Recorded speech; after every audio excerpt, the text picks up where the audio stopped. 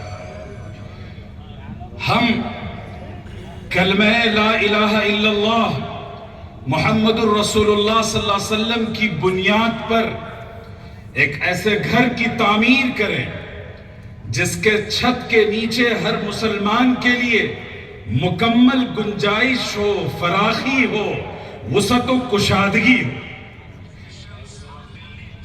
آل India Muslim personal لا board جو ایک تنظیم اور ایک ادارہ نہیں ہے، بلکہ اس ملک میں جتنی تنظیمیں ہیں، مسلمانوں کے جتنے دائرے ہیں، جتنے مسلک و مشرب کے نمائندہ ادارے ہیں، ان سب کا ایک گلدستہ ہے۔ اور 50 سال پیشتر مسلم پرسنل لا بورڈ نے جب اپنے سفر کا آغاز کیا تھا، اس وقت یہ حالات نہیں تھے جو آج اپنی چشم سر سے دیکھ رہے ہیں۔ اس وقت لوگ دوش بدوش بیٹھنے کو تیار نہیں تھے۔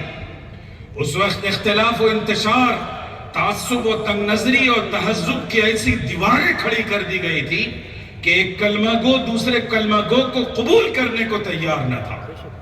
لیکن ہمارے بزرگوں، تمام تر جماعتوں اور مسلکوں کے قائدین کی یہ قربانی تھی کلمہ لا الہ الا اللہ کی لاج رکھنے کے لیے کہ ہم اپنے مسلکی اختلافات اور تعصب اور تنگ نظری کی دیواروں کو کم کریں گے۔ اور آج وہ خوشنما منظر آپ دیکھ رہے ہیں کہ امت کی وحدت اور اتحاد کی تصویر آپ کا یہ شہنشین بنا ہوا ہے۔ اور یہی اصل میں اسلام کا پیغام ہے، یہی اسلام کا مزاج ہے۔ اللہ کے رسول صلی اللہ علیہ وسلم کے جو اصحاب تھے، جو کمپینینز تھے، ان میں سیاسی اختلافات تھے، انہیں نقطہ نظر کے اختلافات تھے، ان میں بہت سے فکری اور نظریاتی اور سیاسی اختلافات پائے جاتے تھے، لیکن کبھی یہ اختلاف اسلامی وحدت کی راہ میں رکاوٹ نہ بن سکا۔ انہوں نے ہمیشہ کلمہ لا الہ الا اللہ کی لاج رکھی اور اس کی عظمت کو باقی رکھا۔ آج ہندوستان میں سیاست کے نام پر، خاندانی نظام اور طبقاتی نظام کے نام پر، مسلک و مشرب کے نام پر نفرت کی وہ شراب پلائی جا رہی ہے کہ یہ امت متحد نہ ہو سکے۔ قربان جائیے اپنے بزرگوں کی ان خدمات پر کہ جنہوں نے ہر طرح کے ایگو اور تکبر اور بڑائی کی قربانی دی اور ایک صف میں کھڑے ہو کر امت کو وحدت اور اتحاد کا پیغام دیا۔ اس لیے میرے دوستوں اور عزیز نوجوانوں، جیسے جیسے وقت قریب آئے گا، اور سیاسی ہنگامہ بپا ہوگا اس ملک میں تو منظم سازشیں کی جائیں گی کہ آپ کی صفوں کو توڑ دیا جائے، سیاسی وابستگیوں پر آپ کو اختلاف کا شکار کر دیا جائے۔ یاد رکھیے گا کہ ہماری وابستگی صرف ایک ہے اور وہ اللہ کے دین سے ہے۔ اللہ تعالیٰ نے ہم سے یہ عہد لیا تھا، یہ وعدہ لیا تھا۔ اللہ نے کہا تھا ہر مسلمان کو یہ کہنے کے لیے قُلْ إِنَّ صَلَاتِي وَنُسُكِي وَمَحْيَايَ وَمَمَاتِي لِلَّهِ رَبِّ الْعَالَمِينَ، کہہ دیجئے کہ میری نماز، میری عبادتیں، میرا جینا اور مرنا صرف ایک اللہ کے لیے۔ اس لیے بزرگوں، دوستو، جہاں آپ کو لگے کہ امت کا اتحاد خطرے کا شکار ہو رہا ہے، اپنے نفس کی قربانی دیجئے، اپنے جذبات اور احساسات کی قربانی دیجئے، اپنے سیاسی مفادات اور وابستگیوں کی قربانی دیجئے اور اس دین کی سربلندی کے لیے کھڑے ہو جائیں گے۔ دوسری بات جو میں آپ کے سامنے رکھنا چاہتا ہوں وہ یہ ہے، آپ جانتے ہیں کہ حالات کتنے قسم پرسی کی طرف بڑھتے جا رہے ہیں۔ اس ملک نے ابھی آزادی کا جشن منایا 15 اگست کو، اور ہمارے پردھان اس کو عظیم تر جشن کی تعبیر سے یاد کرتے ہیں، لیکن ایسا محسوس ہوتا ہے کہ ہر آئے دن آزادی کا گلا گھونٹا جا رہا ہے، ہر آئے دن حبس کی کیفیت، سفوکیشن اس ملک میں بڑھتا جا رہا ہے، اقلیتوں کے خلاف، مسلمانوں کے خلاف، مائنورٹیز کے خلاف۔ ان حالات سے کیا آپ گھبرا جائیں گے؟ کیا آپ خوفزدہ ہو جائیں گے؟ کیا آپ سینہ سپرد اپنے آپ کو سپرد کر دیں گے ان کے ساتھ؟ ہرگز نہیں۔ یاد رکھیے گا، اللہ تعالیٰ نے جو توحید کی امانت آپ کے سینوں میں دی ہے اور لا الہ الا اللہ محمد الرسول اللہ کی جو طاقت اور توانائی ہے، یہ کبھی اس امت کو ہزیمت کا شکار ہونے نہیں دے سکتی۔ ہم جنگ کے میدان میں پسپا ہو سکتے ہیں، لیکن حوصلے کے میدان میں ہمیں کبھی پسپا نہیں کیا جا سکتا، اس لیے کہ اللہ نے ہمیں یہ پیغام دیا، ان الدین عند اللہ الاسلام، دین تو صرف اللہ کے نزدیک اسلام ہے، اور دین نام ہے خود سپردگی کا۔ جو لوگ اللہ کے سامنے اپنے آپ کو سرنگو کر لیں، اللہ کے قانون کو اپنی ترجیح بنا لیں، اللہ کے نظام زندگی کو اپنا لیں، تو پھر دنیا کی کوئی طاقت انہیں پست نہیں کر سکتی۔ یاد رکھیے، یہ صورتحال ہے۔ کسی شاعر نے کہا تھا کہ ایک دو زخم نہیں، جسم ہے سارا چھلنی، درد بیچارہ پریشان ہے کہاں سے اٹھے۔ یہ کیفیت ہے آج امت کے جسم میں، جگہ جگہ پر نشتر لگائے جا رہے ہیں۔ لیکن میں آپ کو پوری اسلامی تاریخ کے حوالے سے اور قرآن و حدیث کے حوالے سے یہ پیغام دینا چاہتا ہوں کہ یاد رکھیے گا، یہ امت زخموں سے کبھی چور نہیں ہوئی، اس امت نے کبھی اپنا ہمت اور حوصلہ نہیں کھویا۔ اسلامی تاریخ کے غزوات کی جتنی کہانیاں اٹھا کر دیکھ لیجئے، دشمن کے مقابلے آپ کا پرسنٹیج اور تناسب ہمیشہ کم تھا، لیکن آپ نے فتح کیا، آپ کامیاب ہوئے، آپ کامران ہوئے، اور قوت بازو سے زیادہ قوت ایمانی نے آپ کا ساتھ تھا۔ اس لیے توحید کی اس طاقت پر ایمان لائیے۔ جس لا الہ الا اللہ کا ہم ورد کرتے ہیں، ہم نے کبھی اس کی قیمت اور طاقت اور توانائی کا اندازہ نہیں لیا۔ قرآن جو ہمیں کلمہ ہے وہ شروع ہوتا ہے لا سے۔ جب آپ ڈینائی کر دیں، ریجیکٹ کر دیں کہ دنیا کا کوئی سپر پاور نہیں ہے، دنیا کا کوئی طاقتور نہیں ہے، دنیا میں کوئی سویلائزیشن اور کوئی ملک ایسا نہیں ہے جس کو ہم اپنا خدا بنا لیں، جس کی پوجا اور پرستش کر لیں، جس کے سامنے اپنی جبین نیاز خم کر دیں۔ ہم سارے باطل خداؤں کا انکار کرتے ہیں، پھر الا اللہ کا حصہ لگاتے ہیں سوائے ایک اللہ کے۔ تو یاد رکھیے، جو پیشانی اللہ کے سامنے جھکتی ہے وہ پھر غیر اللہ سے ڈرتی نہیں ہے۔ آپ اس سماج میں زندگی گزارتے ہیں جہاں کے لوگ سامنے سے اگر سیاہ بلی گزر جائے تو اپنے جان کے لیے اسے بدفعل سمجھتے ہیں، لیکن آپ کے آبا و اجداد نے سمندر کے پاس کشتیاں جلا کر انہوں نے میدان اور معرکہ کا حصہ کیا، جنہوں نے ہمیشہ دشمنوں کے سامنے سینہ سپر ہو گئے، پوری کی پوری صف میں تنہا دوڑ گئے۔ یہ ان کے قوت بازو کا ثبوت نہیں تھا، یہ ان کے قوت ایمانی کا ثبوت تھا۔ اس لیے میرے عزیز دوستوں، قوت ایمانی کس کو کہتے ہیں؟ میں نے جو آیت آپ کے سامنے بھی پڑھی، یہ قوت ایمانی کے اظہار کا ظہور ہے۔ اللہ فرماتے ہیں کہ وَمَن يُطِعِ اللَّهَ وَرَسُولَهُ، جو اللہ کی اور اللہ کے پیغمبر کی اطاعت اور فرما برداری کرتا ہے، وَيَخْشَ اللَّهَ، اور صرف اللہ سے ڈرتا ہے۔ سیاسی طاقتوں سے ڈرنا چھوڑ دیجئے، یہ غنڈے اور موالی اور ابو جہل کے گماشتے کیا آپ کی تقدیر کے مالک ہیں؟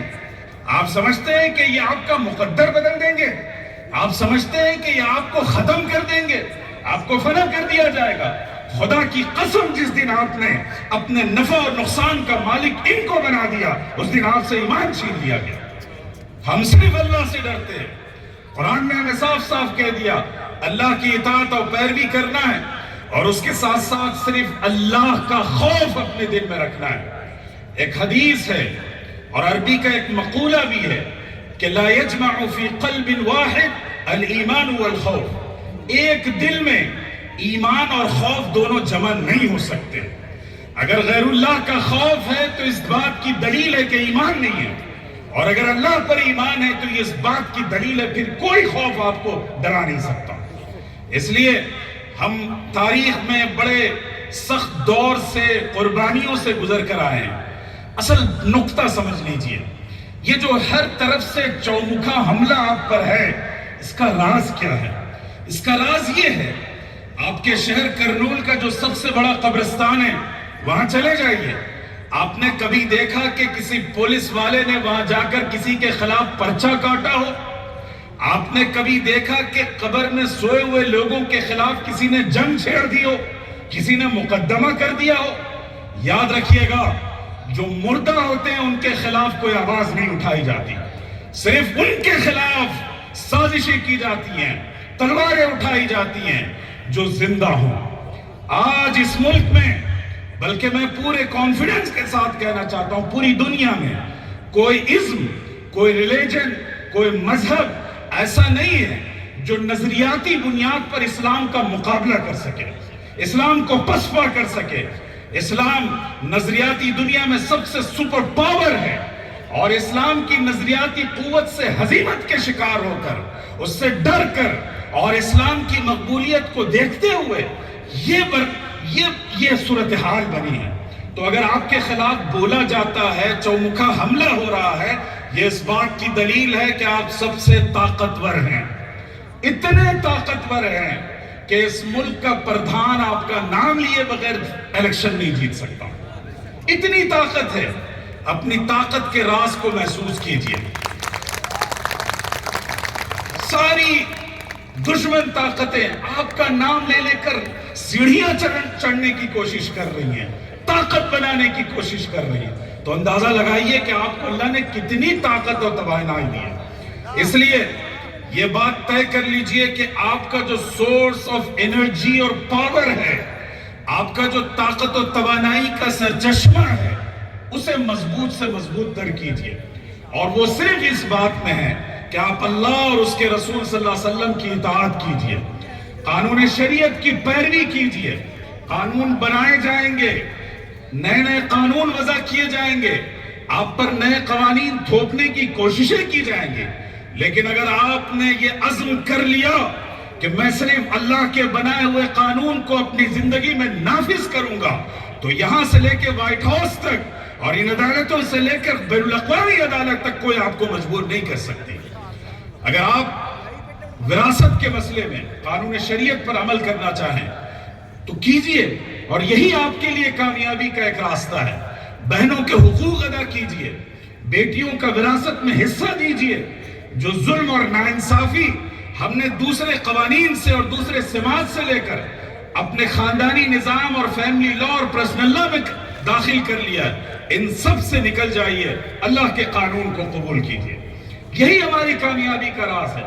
اسی لیے اللہ نے اس آیت میں، یہ سورہ نور کی آیت نمبر 52 ہے، اللہ تعالیٰ نے کہا فَأُولَئِكَ هُمُ الْفَائِزُونَ، یہی وہ لوگ ہیں جو کامیاب ہیں۔ ہمارے پاس کامیابی کے پیمانے اور پیرامیٹرز بدل گئے ہیں۔ ہم پیسہ اور بینک بیلنس کی بنیاد پر کامیابی کا فیصلہ کرتے ہیں۔ ہم کسی کے عہدہ اور منصب کی بنیاد پر کامیابی کا فیصلہ کرتے ہیں. یاد رکھیے گا کامیابی کا ایک ہی پیمانہ ہے اور وہ ہے اللہ اور اس کے رسول کی اطاعت و پیروی. آپ اگر اپنے دین پر عمل کرنا چاہیں دنیا کی کوئی طاقت آپ کو روک نہیں سکتی. اور اگر آپ شیطان کے ہاتھوں کھلونا بن جائیں گے تو یاد رکھیے گا کہ پھر آپ کی حیثیت کتا اور بلی سے بدتر ہوگی. اس لیے میرے بزرگوں اور عزیز نوجوانوں اپنے طاقت اپنی قوت ایمانی پر بھروسہ رکھیے. لا الہ الا اللہ کا جو پیغام ہے پہلے نفی کیجئے, ریجیکٹ اور ریفیوز کیجئے اور پھر اقرار کیجئے اللہ اور اس کے رسول کا اور اس کے دین کا. یہی ہمارے لیے کامیابی کا پیش خیمہ ہے. اس کے علاوہ دنیا کا کوئی راستہ, دنیا کا کوئی طریقہ آپ کو کامیابی نہیں دلا سکتا. آخری بات, ہم بے شعوری میں اپنی طاقت کو کمزور کیے دیتے ہیں اور سوشل میڈیا نے ہر ایک کو تھنکر اور مفکر بنا دیا ہے, رائٹر بنا دیا ہے. واٹس ایپ پر, سوشل میڈیا کے پلیٹ فارمز پر کبھی کسی عالم کی برائی, کبھی کسی ملی جماعت کی برائی, کبھی کسی ادارے کی خامیاں بیان کرتے ہیں. آخر آپ کس کی خامی بیان کر رہے ہیں؟ تھوڑی دیر کے لیے تصور کیجئے, چشم تصور سے یہ غور کیجئے کہ اگر فرض کر لیجئے اس ملک میں آل انڈیا مسلم پرسنل لا بورڈ, آل انڈیا ملی کونسل, جمعیت العلماء, جماعت اسلامی, جمعیت اہل حدیث, آپ کے آندھرا پردیش کی مجلس العلماء, اس جیسے جتنے ملی ادارے ہیں اگر وہ بند کر دیے جائیں تو آپ کی اگلی نسلوں کے ایمان کا محافظ کون ہوگا؟ کیا آپ کے پاس اتنا شعور ہے کہ آپ اپنی اگلی نسلوں تک ایمان کی امانت منتقل کر سکے؟ کیا آپ کے پاس اتنا وقت ہے کہ آپ توحید اور آپ کی اس امانت کو اگلی نسلوں تک منتقل کر سکے؟ نہ ہمارے پاس شعور ہے, نہ معلومات ہیں. یاد رکھیے گا کہ یہ پورا کارواں بکھر جائے گا. اور پھر اللہ کے رسول صلی اللہ علیہ وسلم نے فرمایا تھا کہ ایک وقت آئے گا کہ جیسے دسترخوان پر کھانا چن دیا جاتا ہے اور لوگوں کو بلایا جاتا ہے کہ آؤ تناول کر لو, اسی طرح تمہاری بوٹیاں چنی جائیں. وہی کیفیت ہوگی اگر یہ ملی تنظیمیں اور ادارے آپ کے سر پر نہ ہوں. اس لیے اپنے اس ملی کارواں کی حفاظت کیجئے اور اصل اپنی حفاظت کیجئے اپنی زبان کی حفاظت کے ذریعے سے. اللہ نے ان تنظیموں, ان اداروں کو منتخب کیا ہے دین کی خدمت کے لیے. بزرگوں کی خانقاہیں اور ملی تنظیمیں, دینی مدارس اور مساجد کا یہ نیٹ ورک, سب کچھ آپ کی زندگی کا انحصار اس پر ہے. تو اس لیے اپنی اس طاقت و قوت کا ادراک اپنے اندر پیدا کیجئے اور حالات سے نمٹنے کے لیے تیار رہیے. دنیا کی کوئی طاقت آپ کو پست نہیں کر سکتی. آپ کے پاس توحید کی طاقت اور توانائی ہے. ھذا صلی اللہ علیہ سیدنا محمد وبارک وسلم. الحمدللہ رب العالمین.